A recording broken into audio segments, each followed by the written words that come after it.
Hello my dear friends, myself Prapti. Today I have started my YouTube channel named Balaji Classes, in which I am going to cover chemistry syllabus of class 11th and 12th.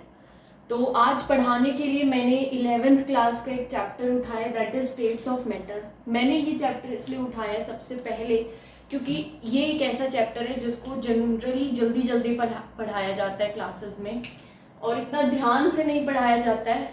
और मैं इसमें जो content cover करूँगी वो NEET level का तो होगा ही, plus BSc life science जिन लोगों ने ऑप्ट किया है उनके लिए बहुत फ़ायदेमंद लेक्चर रहेगा।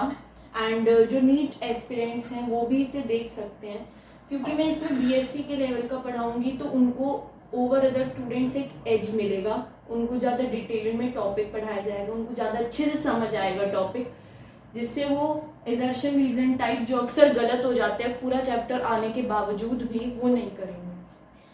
तो इसमें इस चैप्टर में जैसे जब भी हम कोई चैप्टर शुरू करेंगे तो मैं अपनी लेक्चर सीरीज में सबसे पहले गिस्ट ऑफ द चैप्टर या फिर समरी ऑफ द चैप्टर पहले बताया करूँगी, ताकि आपके माइंड में एक रोड मैप या माइंड मैप बन जाए कि हाँ मुझे इस चैप्टर में ये टॉपिक्स कवर करने हैं। जैसे कि इस चैप्टर में वैसे तो अक्सर जहाँ पर भी पढ़ाया जाता है वहाँ पर 6th पॉइंट तक ही पढ़ाया जाता है, मतलब केटीजी पढ़ाया जाता है, मैक्सवेल डिस्ट्रीब्यूशन ऑफ वेलोसिटी पढ़ाया जाता है, वॉन्डर वॉल इक्वेशन पढ़ाया जाता है, क्रिटिकल कॉन्स्टेंट्स रेयरली पढ़ाए जाते हैं, कई जगह छोड़ भी देते हैं, गैसियस लॉज पढ़ाए जाते हैं और डिफरेंट टाइप्स के फोर्सेस जैसे जो वॉन्डर वॉल फोर्सेस के भी सब टाइप्स होते हैं वो पढ़ाए जाते हैं। बट यहाँ पे मैंने आप देख पा रहे हैं यहाँ पे 4 पॉइंट्स और इंक्लूड किए जिसमें मैं एक्स्ट्रा हाईलाइटेड पॉइंट्स भी बताऊंगी। एनसीईआरटी रीडिंग भी हम लेक्चर में ही करेंगे क्योंकि एनसीईआरटी में कई लाइनें ऐसी होती हैं जो नीट में डायरेक्ट पूछी जा सकती हैं। साथ ही साथ बीएससी लाइफ साइंस के बच्चों को भी अगर 11th की एनसीईआरटी क्रिस्टल क्लियर हो तो उनके लिए आगे फ्यूचर में बहुत स्कोप रहता है। क्वेश्चन बैंक भी दे दूंगी मैं आपको और बेसिक्स। और मान लीजिए कोई बच्चा है जिसने ये सब कहीं से पढ़ लिया है और वो जस्ट एक क्विक रिवीजन चाहता है ऑफ द होल चैप्टर और कुछ बेसिक कंसेप्ट को क्लियर करना चाहता है तो वो ये मेरा 10th नंबर वाला लेक्चर ही डायरेक्टली देखे rather than watching all these lectures.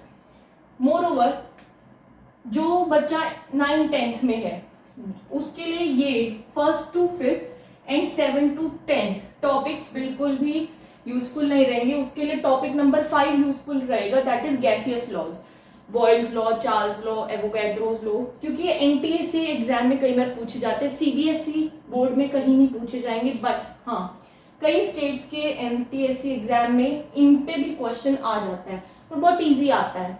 तो आपको अगर बेसिक 9th-10th वालों को नॉलेज हो जाए तो वो एनटीएससी में 1-2 मार्क्स जितने का भी वो क्वेश्चन आएगा वो इजिली ग्रैस्प कर सकते हैं। तो देखिए आप देख सकते हैं कि हम स्टेट्स ऑफ मैटर नाम के चैप्टर में 10 टॉपिक्स को कवर करेंगे।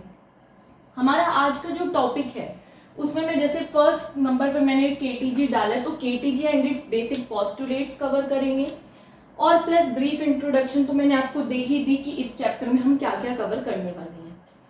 तो आप मेरे नेक्स्ट लेक्चर पे देखिए कि हम केटीजी एंड इट्स पोस्टुलेट्स में क्या क्या पढ़ेंगे। मोर ओवर एक और बात, अक्सर KTG and it's basic postulates पढ़ाते वक्त टीचर ये कह देते हैं, या जनरली सारी जगह नहीं, कई जगह बहुत डिटेल में पढ़ाया जाता है बट कई जगह कहते हैं कि बुक से पढ़ लो, डायरेक्ट पढ़ लो, तो बच्चा पोस्टुलेट ढूंढता रह जाता है या कुछ मिल जाते तो वो समझ नहीं आ पाते। या मान लीजिए एक बुक से आपने कवर किए पोस्टुलेट्स और पेपर में कोई और ही लैंग्वेज में पोस्टुलेट आ जाते तो एकदम से घबराहट हो जाती कि अरे ये कौन सा पोस्टुलेट आ गया।